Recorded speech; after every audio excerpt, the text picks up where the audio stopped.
ভোটের রাজনীতিতে অন্যতম আলোচিত আসন গোপালগঞ্জ ৩। নিজের করে নেয়া এই আসন থেকে বারবার নির্বাচিত হয়েছেন সাবেক প্রধানমন্ত্রী শেখ হাসিনা। দীর্ঘদিন ধরে আওয়ামী লীগের দুর্গ হিসেবে পরিচিত টুঙ্গিপাড়া কোটালীপাড়ায় এবার নির্বাচন হচ্ছে ভিন্ন বাস্তবতায়।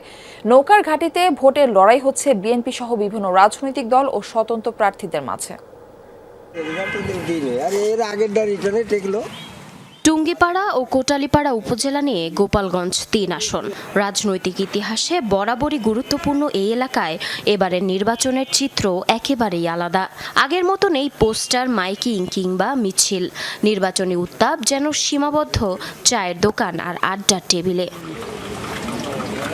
টুঙ্গিপাড়া ও কোটালীপাড়ার ভোটারদের বেশিরভাগেরই প্রত্যাশা অবাধ ও নিরপেক্ষ নির্বাচন।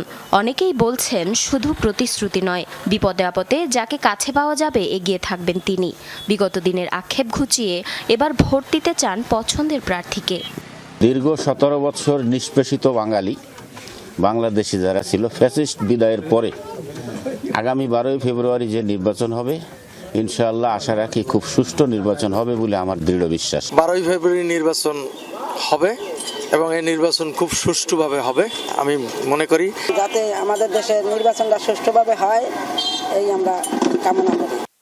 নির্বাচনে বড় ফ্যাক্টর তরুণ ভোটারদের চাওয়া স্পষ্ট। তাদের দাবি কর্মসংস্থান, খেলার মাঠ, প্রশিক্ষণ ও আধুনিক সুযোগ সুবিধা।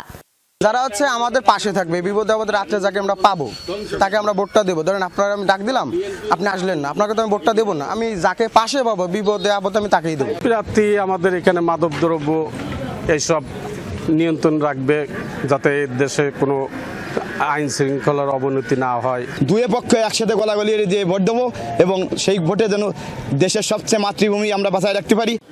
ভোটারদের আকৃষ্ট করে বসে নেই প্রার্থীরা। গ্রামে গঞ্জে, হাটে বাজারে, এমনকি সামাজিক অনুষ্ঠানেও চাইছেন দোয়া আশীর্বাদ। ভোট চেয়ে দিচ্ছেন নানা প্রতিশ্রুতি। আমি আমার মানুষের কাছে যাই, একেবারে ঘরে যাই, মানুষের ঘরে থেকে তাদের স্পন্দনটা আমি শুনতে পাই। আমি শতভাগ আশাবাদী যে মানুষ আমাকে এই এলাকার মানুষের কল্যাণে, এলাকার উন্নয়নে মানুষ আমার পাশে থাকবে। মানুষের মধ্যে ব্যাপক উৎসাহ উদ্দীপনা আছে এবং সবাই উৎসবমুখর পরিবেশ নিয়ে ভোট কেন্দ্রে যাবে এবং আমার প্রতি তাদের অফুরন্ত ভালোবাসা, আমি অভিভূত হয়েছি যে তারা এতটা আমাকে গ্রহণ করেছে। আমি বিশ্বাস করি বাংলাদেশ একটি গণতান্ত্রিক দেশ। এই দেশে সবাই আমরা একসাথে রাজনীতি করি এবং সবাই আমরা এই দেশকে বসবাস করতে চাই এবং সবাই একসাথে মিলেমিশে দেশটাকে গড়তে চাই। মনে হয় আমি নির্বাচিত হব, এরকম মনে হচ্ছে আর কি। কারণ এটা বোঝা যায় যে জনগণের কাছে গেলে হয়তো দেখে যে হিন্দু মানুষ এক, দ্বিতীয়ত আমি শিক্ষিত মনে করে, আবার ব্যাংকার হিসেবে সে মূল্যায়নটা আছে। চিরচেনা রাজনৈতিক বলয়ের বাইরে এসে গোপালগঞ্জ ৩ আসনে এবার ভোটাররা কোন পথে হাঁটেন সেটাই এখন বড় প্রশ্ন। ভোট সুষ্ঠু হলে ফলাফলের চমকও থাকতে পারে বলে মনে করছেন অনেকে।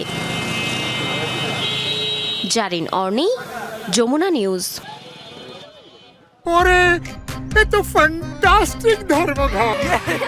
বেস্ট ইনগ্রেডিয়েন্ট ও ইউরোপীয় মেশিনে তৈরি মজাদার কেক ফ্যান্টাস্টিক, যে ফানে সবাইকে টানে।